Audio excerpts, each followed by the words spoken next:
Carolina. Thank you, Mr. Speaker. These are crucial bills. They make significant progress on two important issues: addressing our fiscal crisis in a responsible manner and the education of our next generation. We cannot squander the incredible wealth in this country, the incredible wealth this country has built over decades of hard work by the American people. The full faith and credit of the United States is not ours here as members of Congress. It is theirs, the American people's.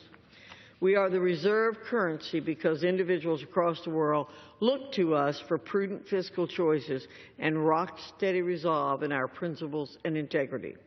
There are few debates more contentious in this body than those over spending levels or the leverage points that our system provides to exert control over those levels.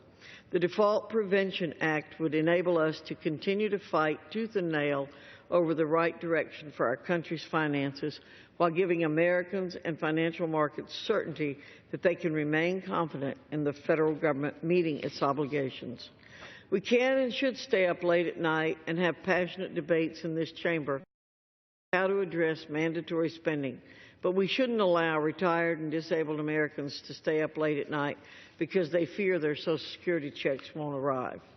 The Default Prevention Act is common sense legislation to remove catastrophe as a possibility by enabling the Secretary of the Treasury to issue debt necessary to make principal and interest payments on the national debt and pay Social Security benefits in full.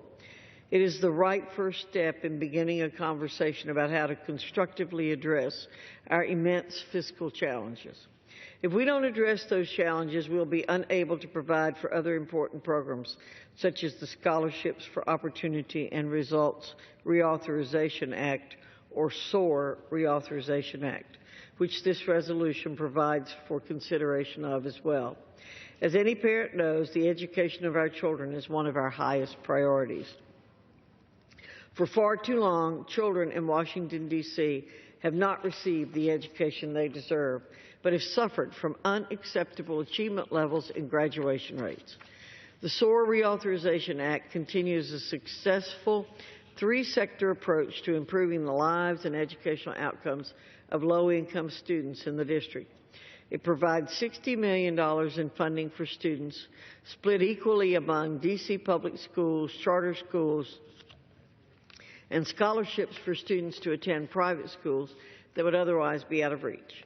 Students receiving private school educations have demonstrated higher test scores and significantly higher graduation rates, showcasing the importance of continuing students' access to these institutions.